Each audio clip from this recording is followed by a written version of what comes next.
அவர்கள் அடங்கினால், அவர்கள் அடங்கி அவரை சேவித்தால் தங்கள் நாட்களை நன்மையாகவும் தங்கள் வருஷங்களை செல்வ வாழ்வாகவும் போக்குவார்கள். மனுஷருக்கு வரும் உபத்திரவம் மனுஷருக்குள் கிரியையை நடப்பிக்கும்.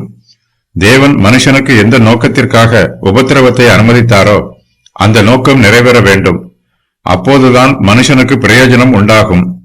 தேவன் உபத்திரவத்தின் மூலமாய் நம்மை கடிந்து கொள்ளும் போது நாம் தேவனுடைய வார்த்தைக்கு செவி கொடுக்க வேண்டும். தேவனுடைய கட்டளைக்கு அடங்க வேண்டும். இதுவே தேவனுடைய விருப்பம். தம்முடைய கட்டளைக்கு நாம் அடங்க வேண்டும் என்பதற்காகவே தேவன் நமக்கு உபத்திரவங்களை அனுமதிக்கிறார். நம்மை உபத்திரவத்தினால் அழித்து போட வேண்டும் என்பது தேவனுடைய விருப்பம் அல்ல. தேவன் நமக்கு கொடுக்கிற உபத்திரவத்தின் வேதனைகளை அனுபவித்து தேவனுடைய திட்டத்திற்கு நாம் கீழ்ப்படியும் போது தேவன் நமக்கு அதை கொடுக்கிறார். உபத்திரவத்தின் கயிறுகளால் கட்டப்பட்டிருந்த போது உண்டான காயங்களை தேவன் காயம் கட்டுகிறார். தேவன் நம்முடைய வேதனைகளை நீக்கி நம்மை குணப்படுத்தி நம்மை பலப்படுத்துகிறார். தேவனிடத்தில் எல்லாவற்றிற்கும் ஒரு காலம் உண்டு. நம்மை காயப்படுத்துவதற்கும் அவருக்கு ஒரு காலம் உண்டு. நம்முடைய காயங்களை கட்டுவதற்கும் அவருக்கு ஒரு காலம் உண்டு. தேவனுடைய கிரியைகள் எல்லாம் அவருடைய சித்தத்தின் பிரகாரம் அவருக்கு சித்தமான வேளையில் நடைபெறும். தேவன் நம்மை உபத்திரவத்தின் பாதையில் நடத்தும் போது நாம் தேவனுக்கு கீழ்ப்படிந்து அவரை உண்மையாய் சேவிக்க வேண்டும். தம்மை சேவிக்கிற பிள்ளைகளுக்கு தேவன் வெளிப்படையான ஆசீர்வாதங்களை வாக்கு பண்ணுகிறார். நம்முடைய ஜீவியத்தில் செழிப்பு உண்டாகும்.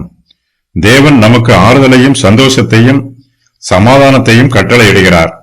தேவனுடைய நாம மகிமைக்காகவும் நம்முடைய நன்மைக்காகவும் தேவன் நமக்கு அநேக ஆசீர்வாதங்களை கொடுக்கிறார். நாம் தேவனுடைய கட்டளைக்கு அடங்கி அவரை சேவிக்கும் போது நம்முடைய நாட்கள் நன்மையானதாக இருக்கும். நம்முடைய வருஷங்கள் செல்வ வாழ்வாகவும் இருக்கும். தேவன் நமக்கு நன்மையையும் ஐஸ்வர்யத்தையும் கொடுப்பார். அவற்றை அனுபவிப்பதற்கு தேவன் நமக்கு தெளிந்த சிந்தனையையும் தெளிந்த புத்தியையும் மெய்யான ஞானத்தையும் நீதியையும் நியாயத்தையும் சரீர ஆரோக்கியத்தையும் கொடுப்பார். நம்முடைய ஜீவியத்தில் தேவனுடைய நாமம் மகிமைப்படும். நமக்கு மகிமை உண்டாகும். இதுவே கர்த்தருடைய பிள்ளைகளுக்கு கொடுக்கப்படும் மெய்யான ஆசீர்வாதம். நாம் தேவனை உண்மையான மனதோடு சேவிக்கும் போது நம்முடைய இருதயத்தில் சந்தோஷமும் சமாதானமும் ஆறுதலும் நிரம்பி இருக்கும். நாம் தேவனோடும் மனுஷரோடும் சமாதானமாய் இருப்போம். நம்முடைய மனச்சாட்சி சுத்தமாய் இருக்கும். தேவனோடு நமக்குள்ள ஐக்கியம் நெருக்கமாகவும் பரிசுத்தமாகவும் இருக்கும். தேவனுடைய பிரமாணத்தை நேசிக்கிறவர்கள் மாத்திரமே தேவனை நேசிப்பார்கள். தேவனுடைய பிரமாணத்துக்கு கீழ்ப்படுகிறவர்களிடத்தில் மாத்திரமே மெய்யான சமாதானம் இருக்கும்.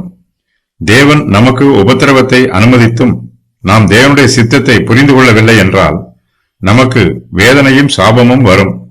வெறும் உபத்திரவம் வேதனையை மாத்திரமே தரும். நம்முடைய உபத்திரவத்தோடு நாம் தேவனுடைய சித்தத்தை தியானிக்க வேண்டும். தேவனுடைய சித்தத்திற்கு நம்மை ஒப்புக் கொடுக்க வேண்டும். தேவனுடைய சித்தத்திற்கு கீழ்ப்படிந்து அடங்கினால் நமக்கு தெய்வீக ஆசீர்வாதம் உண்டாகும். அடங்கவில்லை என்றால் நம்மீது தேவ கோபம் வரும்.